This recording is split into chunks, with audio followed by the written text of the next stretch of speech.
My name is Markku Kangaspuro and I'm chairing this Helge Blakkisrud's presentation. Welcome, Helge, very much. It's nice that we have here at the present audience and then we have also online audience. So let's try to keep these also questions and answers.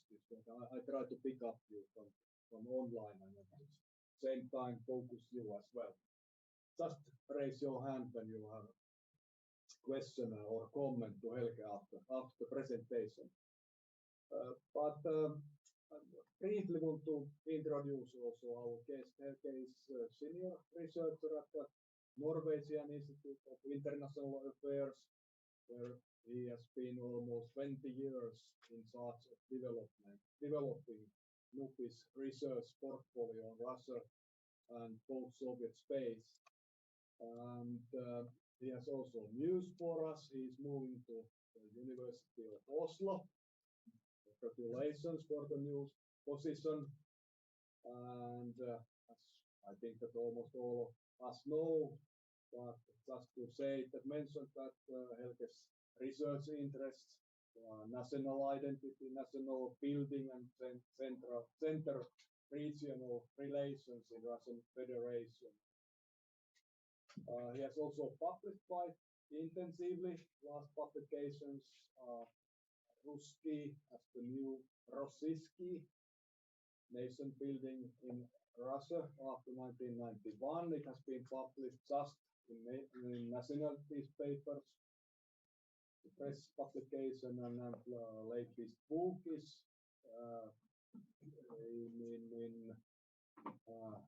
for the book co-edited book with Paul Costa, his Russia before and after Crimea, nationalism and identity. So Helge is talking today, discussing with us related issues pretty much. So, but welcome and the floor is yours, please.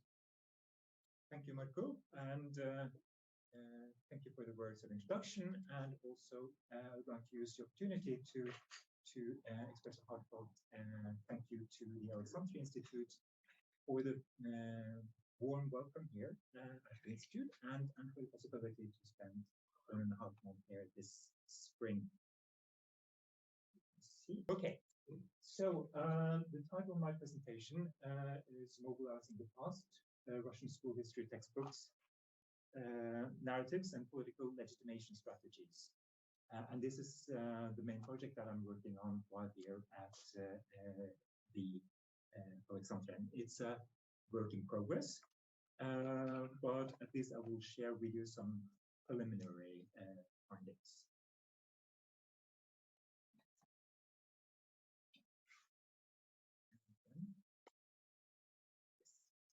And let me start with a quote from Putin.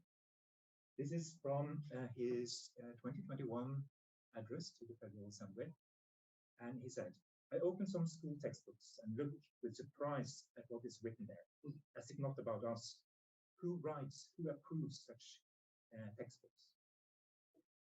Putin lashed out against textbook authors and the relevant authorities that approve these for how certain key moments in Russian history were represented in school history textbooks.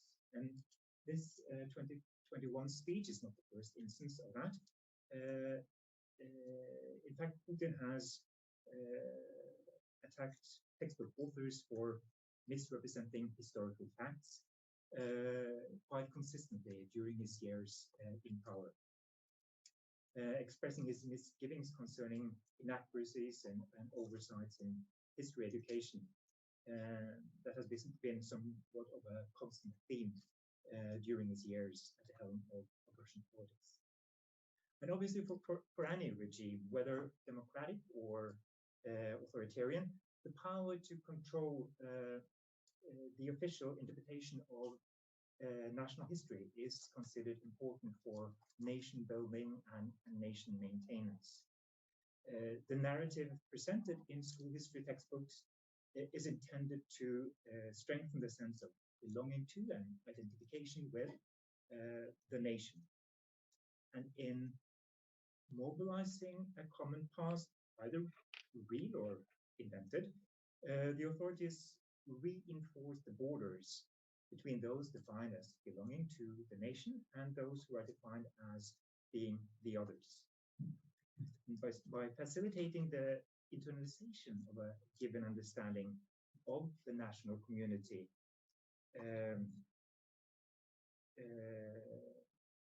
of the national past, in quotation marks, of national identity and alleged national values, the school history curriculum is expected to contribute to legitimizing the existing order. In a Russian context, national history is indeed a powerful identity marker. In Levada polls on identity and pride, history consistently tops the list, far ahead of, for example, civic state symbols. In the 2020 edition of the survey on identity and pride, 55% of the respondents referred to history, whereas only 7% to the flag, coat and arms, and national anthem, the civic symbols, 24% to language, and maybe surprisingly, only 8% to religion. So history is indeed important. And since the turn of the millennium, the Kremlin has actively engaged in reviving, revising, and promoting history. Two examples of this, you all remember President Medvedev's short-lived presidential commission on to counter attempts to falsify history to the detriment of Russia's interests that existed for a short period during his presidency. And another example of the importance of history is the 2020 constitutional amendments, referring to Russia's 1,000-year-long history as a state and the vow to honor the memory of the defenders of the fatherland and ensure the protection of the historical truth. The regime's appreciation of the critical role of the history curriculum may play in shaping the opinion of the rising generation can also be illustrated by the mobilization of history in the wake of the invasion of Ukraine this year. Immediately after the invasion, Moscow issued instructions on how history teachers should use their classes to explain and legitimize the special military operation. And shortly thereafter, the Ministry of Education also announced plans for further stepping up patriotic education, including studying history from first grade onwards. In the paper I'm working on while here at Aleksanteri, I explore how the use of history as a legitimation strategy is reflected in the rewriting of the contemporary history curriculum. Drawing on an examination of continuity and change in how some key moments in Russian history are depicted in the school history textbooks, I try to explore the nexus between state, nation building and legitimation strategies in contemporary Russia, and ask how has the narrative presented in Russian school history textbooks changed in the course of the post-Soviet period? What can this shifting interpretation of historical events tell us about changes in the evolving understanding of the national self and about the current regime's legitimation strategies?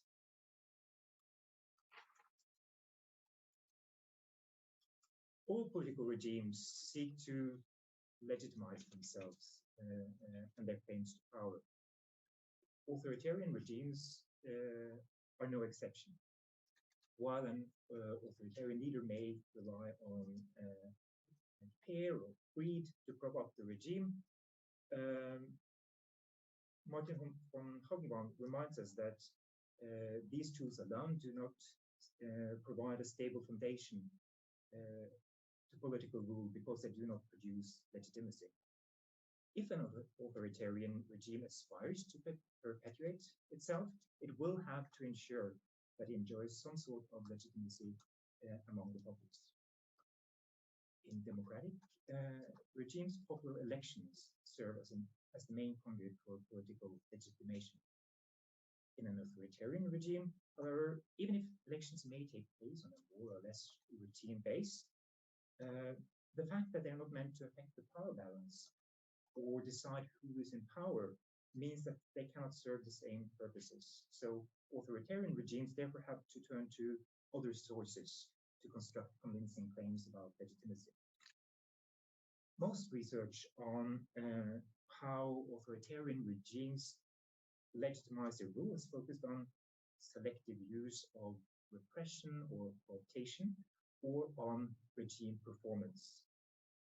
Less explored so far is how authoritarian rulers appeal to shared values, identity, for legitimation purposes. However, whereas heavy-handed repression often entails high costs, and an economic crisis may jeopardize a legitimation strategy based on economic performance, identity-based claims may prove more durable. In a survey of legitimation strategies of non-democratic regimes, Christian von Soest and Julia Grauvogel found that closed authoritarian regimes focus heavily on identity-based claims to legitimacy. That is, claims related to the foundational myth, to ideology, or to personalism, as I call it. And the foundational myth would be the foundation of the state, obviously, but also important key moments like wars, revolutions, etc.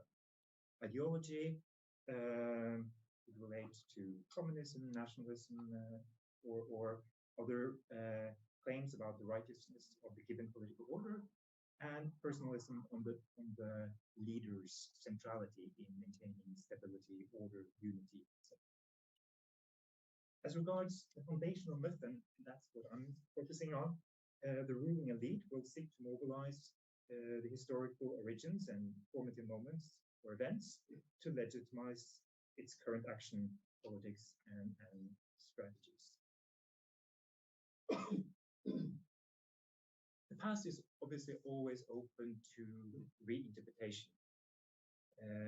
As Michael Billig has pointed out, nations do not typically have a single history. There are competing tales to be told. Historical narratives are constantly subject to reconstruction and contestation. Ancient cultures may be appropriated by the regime in order to extend the national roots further back in time. Alternative histories that do not fit with the current administrative map may be silenced, and inconvenient historical episodes may be ignored or glossed over in order to present an image of a united nation destined for a bright future. Obviously, history cannot be constructed from scratch. In order for the national narrative to serve its purpose, it must resonate with the population at large. A successful mobilization history hinges on its key elements being recognizable and emotionally meaningful to the target audience. An entirely invented historical narrative risks falling flat in the encounter with its intended consumers. Nation builders, come historians, are therefore to some extent constrained by the existing stock of narratives, of myths, and symbols that they can mobilize. As noted by Joseph Zajda, a prominent expert on Russian history curriculum development, nation builders rarely make new myths. Rather, they imagine history and mine the past for suitable heroes and symbols. But in that process, there is considerable room for twisting and adjusting the narrative to fit current needs. For the past to serve as an efficient legitimation tool, for the existing regime, it is moreover necessary to achieve some sort of discursive hegemony. Protracted and vociferous disagreement over what parts of the past should be remembered, and not least how it should be remembered, can result in undermining the regime's legitimacy instead of bolstering it. However, if the authorities succeed in entrenching their historical narrative, this can serve as an important base for legitimation of the status quo. The school history curriculum and the educational system in general constitutes an important site for these struggles between competing historical narratives. History textbooks or school history textbooks rather, as history books, represent a special genre. First, school history textbooks are not expected to convey personal views of the author. They are understood as cultural phenomena that are collectively produced and that exist independently from the individual parameters of their authors. Indeed, carrying the stamp of approval of the state authorities makes some research argue that the textbooks can be seen as representing the official voice of the state rather than of the authors. And second, and more importantly, school history textbooks convey knowledge that has been accorded the status of truth. Textbooks are not meant to expose the pupils to complex academic debates on how to interpret different sources or events. Instead, complicated issues are routinely reduced to undebatable shared truth and facts, in quotation marks, ready for student consumption.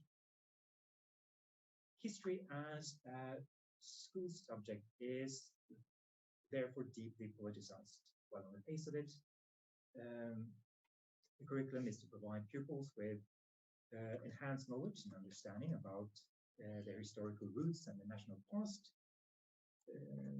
History as a subject is also mobilized to provide meaning to and legitimation of the present, and thereby a shared foundation for the regime's vision of the future. By regulating what history pupils are taught in the classroom, a regime can control what values and self-understanding members of the new generation are inculcated with. In the hands of an authoritarian leader, school history textbooks, with a near universal reach to entire cohorts of young people, are therefore potentially a very powerful tool for spreading the message about what the nation should be. If the pupils accept and internalize the historical narrative promoted in the textbooks, they will also be more likely to accept the existing state of affairs, the current regime, and the current regime as both natural and legitimate. And then over to Russia and the role of history in Putin's regime's legitimation strategy. With the breakup of the Soviet Union, history as a discipline was liberated from the ideological shackles of Marxism-Leninism. All of a sudden, Russian historians were free to explore history from new angles and to challenge long-established truths. This new pluralism also found its way into the history curriculum and an emerging competitive textbook market. Our school teachers now pick and choose from a range of works presenting different approaches to Russian history, including books that critically reassess both the recent Soviet past and the post-Soviet developments. This liberal approach of the 1990s proved short-lived, however. Already from the turn of the millennium, the pendulum started to swing back to more state intervention in the history curriculum. And often the starting point is set to 2003, when Putin, at a meeting with historians, after first though having praised the pluralism, stating that we should be glad that we have moved away from the history of our country being interpreted from the point of view of one party, one ideology, he hastened to remind the audience that at the same time it is, quote, unacceptable to go to the other extreme. History textbooks for schools and universities should not become, quote, a platform for a new political and ideological struggle. After all, these textbooks should present the facts of history, and we can use facts without quotation marks.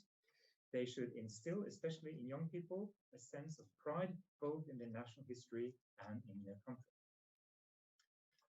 The Kremlin's response to this call was to introduce a greater degree of centralized control over what history pupils were to be taught. In the 1990s, this had been decentralized to the federal subjects. They were allowed to decide which history textbooks they were to use in the given federal subject. Now, as part of the general recentralization trend that characterized Putin's first term, the Ministry of Education in 2004 reintroduced centralized control for what topics that were to be covered during history classes. In Putin's eyes, however, this was not enough. During his second term in 2007, at an all-Russian teachers conference, he suggested that there was a need for further streamlining of the history curriculum. With the existing standard merely outlining what topics were to be taught, it failed to establish the value orientation of the pupils, Putin claimed. So from now on, the Kremlin or Russian authorities no longer just wanted to control what parts of history that were to be covered, but also how it was to be covered. And in order to promote a more positive and less self-critical understanding of the past, the Kremlin decided to support the publication of a new series of school history textbooks, which included, inter alia, this teacher's manual by Aleksanteri Institute that was heavily criticized for its attempts to rehabilitate Stalin as an effective manager and political visionary. Then we have the Medvedev interim, and Putin comes back in 2012 and becomes even more obsessed with mobilizing history to legitimize his regime. The run-up, of course, to his third term had been marred by the large-scale anti-regime protests in Moscow and other major cities. And with the urban middle class taking to the streets and the economy faltering, Putin now turned to traditional values to prop up support for the regime. This conservative turn had implications also for history education to ensure that pupils were taught the right version of Russian history and implicitly the right values. Putin in 2013 broached the idea of reintroducing standardized, unified textbooks. I quote Putin on this. Perhaps it's worth considering unified, Едино, Russian history textbooks for the secondary school, designed for different ages, but built within the framework of a unified concept, within the framework of the unified logic of an uninterrupted Russian history, the interconnectedness of all the stages, respect for all the pages of our past. School textbooks should not contain internal contradictions and dual interpretations. So again, more streamlining and a proposal for one set of textbooks. This did not materialize, however. Instead, the Kremlin set up a commission headed by Sergei Narishkin, who is chairman of the recently resurrected Russian Historical Society, and tasked this commission with elaborating a concept of a new educational and methodological complex in Russian history. This concept, which was adopted in October 2013, also include an unified historical cultural standard, which is yet another way to define not only what periods should be covered, but with what people or what protagonists and with what values this should. So according to the Ministry of Education and Science, this standard, which includes fundamental principialnie assessments of key events of the past, the main approaches to teaching national history in contemporary school, with a list of topics, concepts and terms, events and personalities that are mandatory for study, is designed to contribute to the formation of a single cultural and historical space in the Russian Federation.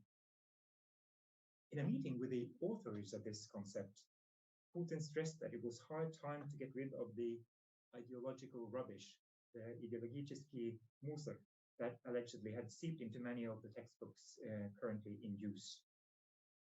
And before the school year 2015-2016, all school history textbooks therefore had to be subject to recertification to get rid of this musor and to ensure that they were compliant with the new standard. As a consequence, the number of approved textbooks shrunk, and the content, of course, was even further streamlined. Only 3 publishing houses now managed to get on the list of approved school history textbooks. And whereas at the time of the adoption of the concept and the standard, the Ministry of Education and Science had listed 75 recommended books for use in history classes grades 5 to 9. After this reform, and for the school year 2021-2022, the list only includes 5 titles for Russian history for each grade from 6th through 9th grade, plus 7 titles for 10th and 4 for 11th, altogether 31 titles included in the list.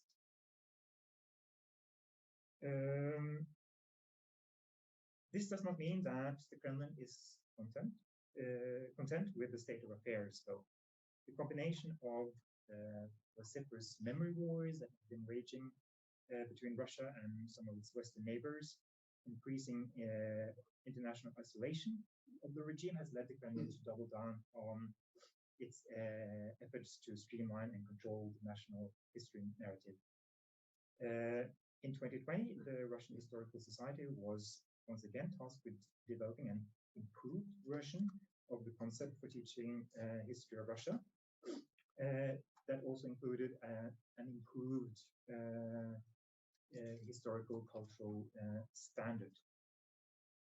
And this 2021 lashing out on the school history textbooks, as I started off mentioning, has also led to yet another call for a comprehensive overhaul of the way history is taught in today's Russia. To explore how history has changed and what that means, I have chosen to look at 3 generations of textbooks published over the last 40 years. And to the extent that all of these textbooks have been pre-approved by the authorities in order to feature on the official list of the ministry over recommended books, I argue that these texts can be taken then to reflect the regime's preferred view of the national self and the values associated with this identity. This is obviously less so in the 1990s than in the Soviet period and in the present, but nevertheless. To establish a baseline, I use early 1980s, pre-perestroika, unreformed version of history. And then I trace how the same key events are depicted in 2 sets of post-independence school history textbooks, those in use in the late 1990s as the first generation of post-independence history writing, and then a set of textbooks that are currently in use, that is, books that were published or reapproved after the 2016 reform. I single out 5 formative moments or events across the 3 generations of textbooks for the scrutiny. 3 consider the origins of the states that the Russian Federation historically lays claim to. So the Russian Empire with the Kievan Rus, the Soviet Union with the October Revolution, and the Russian Federation looking at the breakup of the Soviet Union. And in addition, I examine how the textbooks reassess the Soviet experience, its most glorious moments, and its darker pages, exemplified with the Great Patriotic War and the Great Purge, respectively. Yeah, kind of right. There has been in Russia a shift during this period from a linear way of teaching history to a concentric model that is going in circles. In my material, when concentric books or the concentric system was in use in the 1990s, I focus on books from the first cycle of this concentric model. Also, 2 words about textbook production. Here, during this period that I look at, of course, textbook production also have gone through fundamental changes. During the Soviet Union, or the Soviet period, this was heavily controlled by the authorities.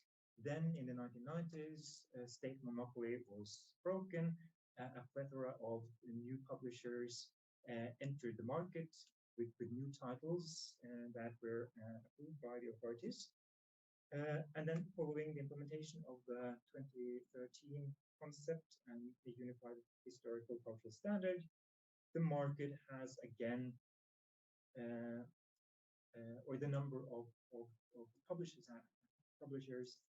has again shrunk to 3, and today actually basically to 1. Prosvещение, which has been the biggest actor here throughout most of this period, recently bought up its main competitor, meaning that this publishing house basically has a monopoly on producing school history textbooks. The only competitor has a single series of textbooks that are currently accepted. So you don't see that when you sit in the back. It is not important. These are just the books that I use, that I've chosen, and these have been chosen then partly.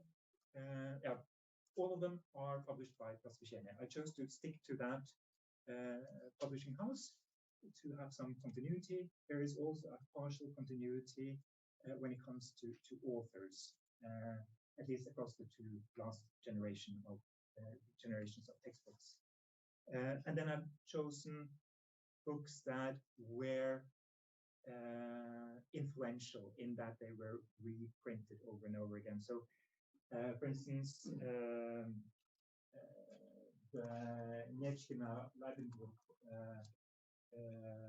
book for 7th grade Soviet history, that was reprinted 19 times in 2 different volumes.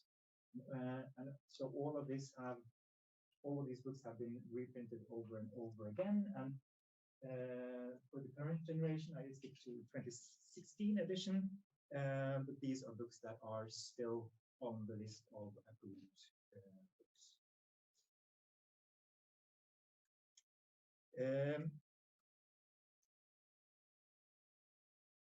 This is, as I said, still a work in progress, meaning that I think I have the framework in place.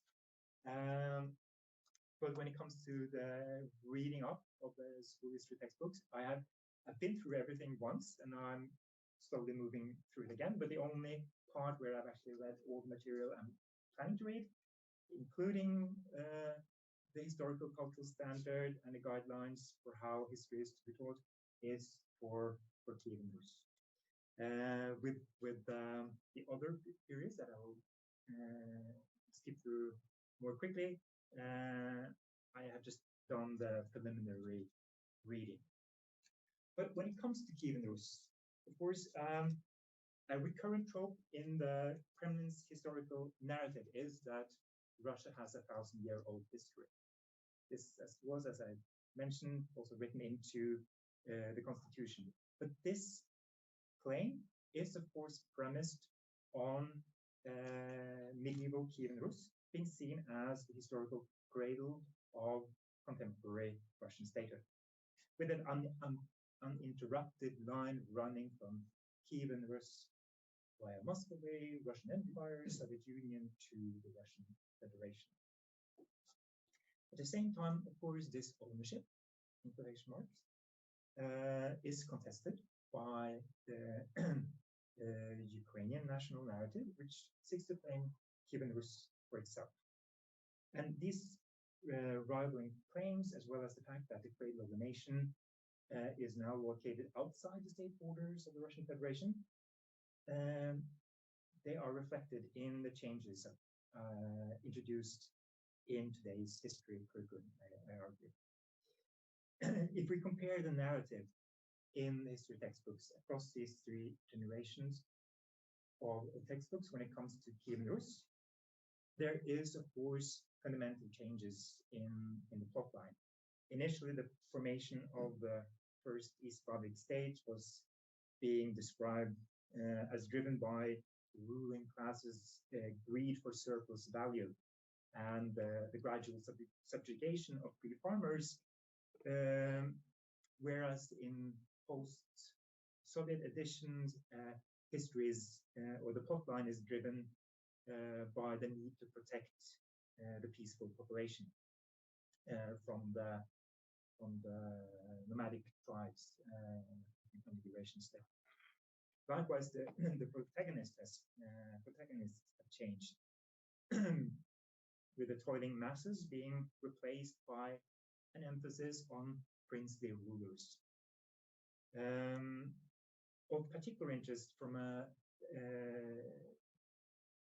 legitimation perspective, however, is how the historical epoch itself has been rebranded in recent years in order to strengthen the Russian claim to the early East Slavic statehood as unequivocally Russian.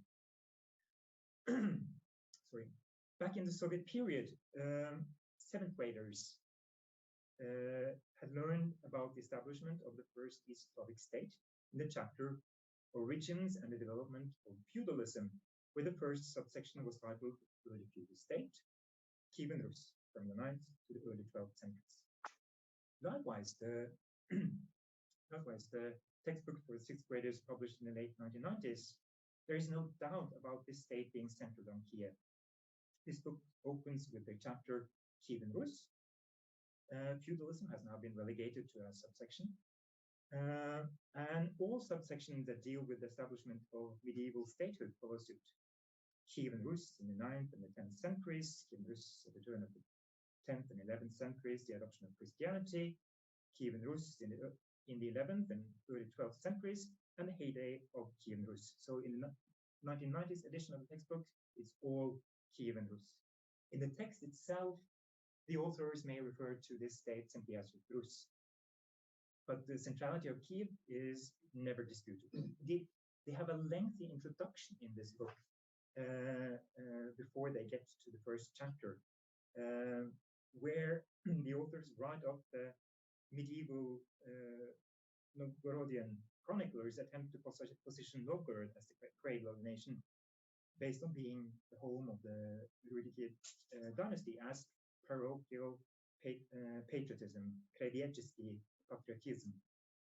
Not so in the current version of the history textbooks. In Aleksanteri and colleagues' volume, Kiev is conspicuously absent.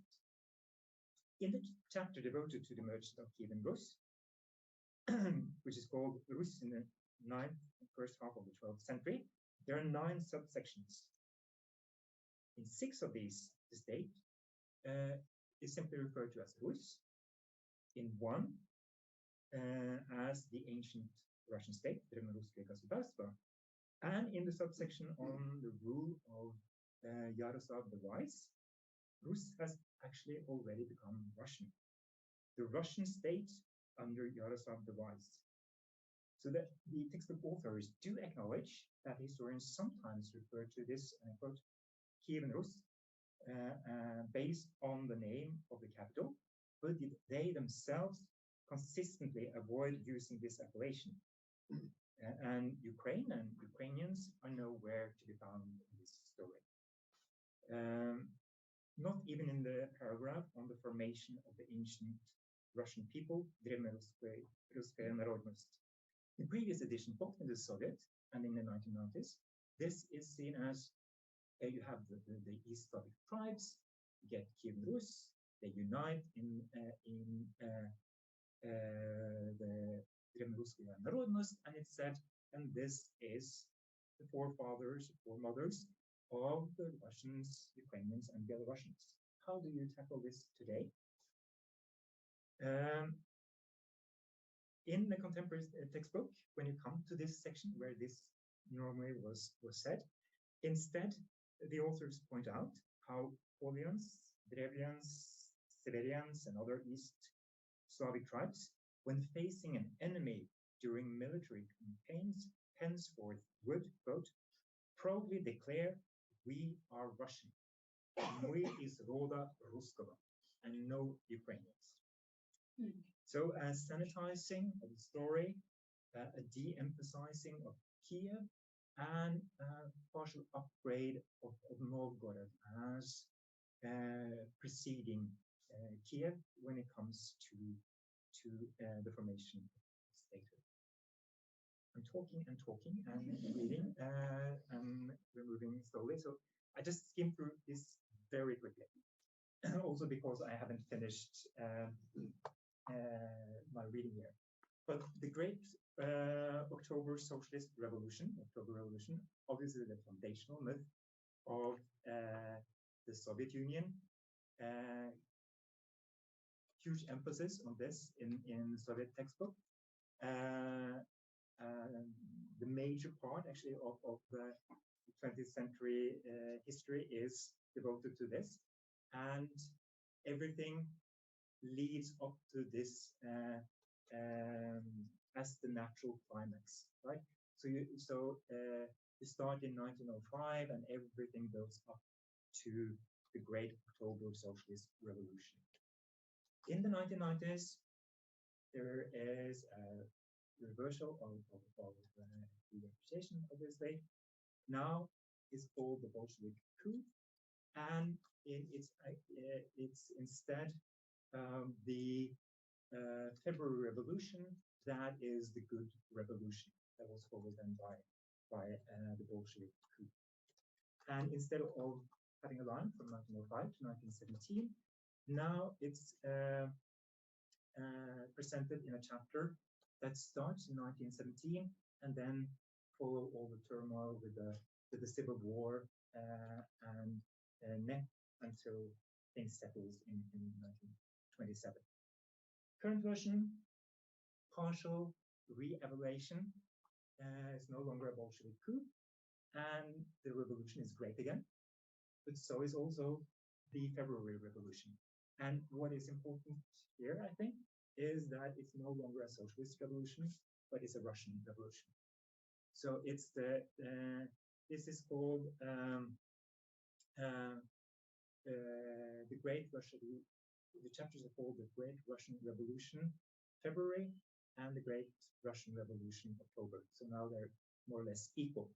And this renaming is part of again the official directives that have gone out through the standard, where you have a renaming, not only of Kievan Rus, you're no longer to talk about the Tatar-Mongol yoke, and the October Revolution should now be the Russian Revolution. Great Purge, 1980s, I'll take that very quickly because it's not mentioned. indirectly. 1990s refer to the system developed by Stalin as a totalitarian system, with the Communist Party being the core of this totalitarian system, and with some details on the main stages of the various rounds of purges.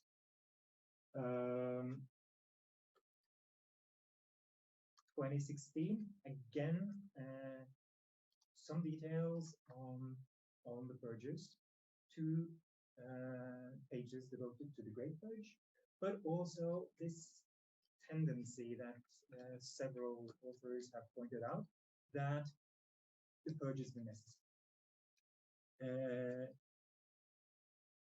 If it had not, you had to carry out the industrialization in order to prepare for the coming war. In order to carry out the industrialization, you had to discipline the population and the leaders. So while the space devoted to the purges is about the same in the textbooks in the 1990s and in 2016, the emphasis has changed. Great Patriotic War, moving center stage. Again, maybe just since we're running out of time, point to the time here. In the Soviet period, this was a chapter covering the period 41-45. Since this was post-Stalin, Stalin is almost absent. He's mentioned twice, at the very beginning, at the very end of the war, and actually Brezhnev, Secretary General at the time, is mentioned more often in the text related to the war effort. So he was a more important leader than Stalin himself. But 41-45, while when we move to the 1990s, we see that you connect with more a Western understanding of World War II. Now the Great Patriotic War is presented in the chapter The Soviet Union during the Second World War, 1939-1945.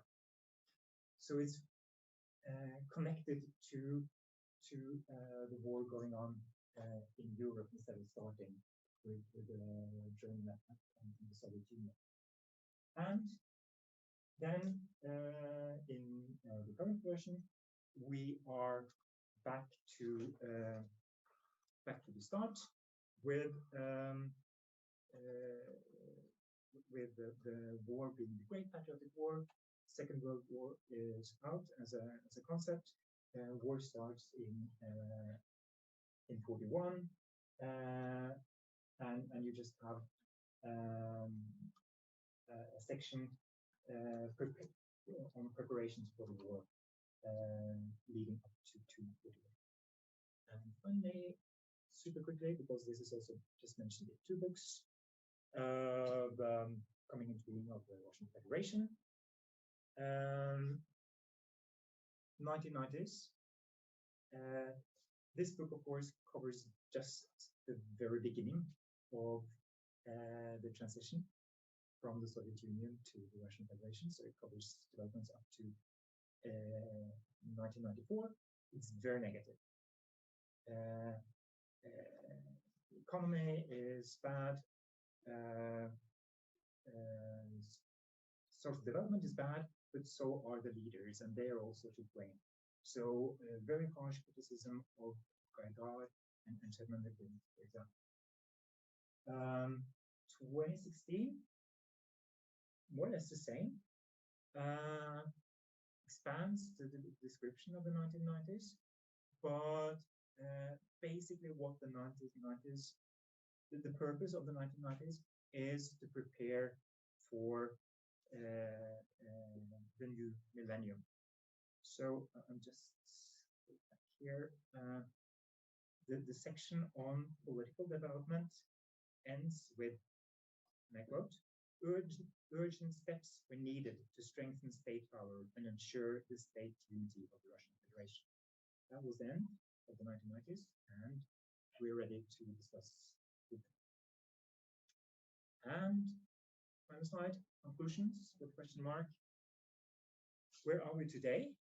Well, after a short interim in the 1990s, when textbook production was transferred from Soviet-era ministerial control to post-Soviet marketplace, and the decisions on the curriculum were decentralized, the state has gradually tightened the reins on the history narrative. The past is apparently once again too important to be left to professional historians and textbook authors, and instead history is instrumentalized in order to consolidate national identity and at least legitimize the regime. And the Yeltsin focus was on breaking with the past, distancing Russia from the past. The Putin has been on reuniting, establishing continuity, and not least to mobilize history. And in order to prop up this trinity of historical continuity, national unity, and political stability in today's Russia, the Kremlin has campaigned for a more sanitized, cohesive, and less self-critical version of the past. Thank you.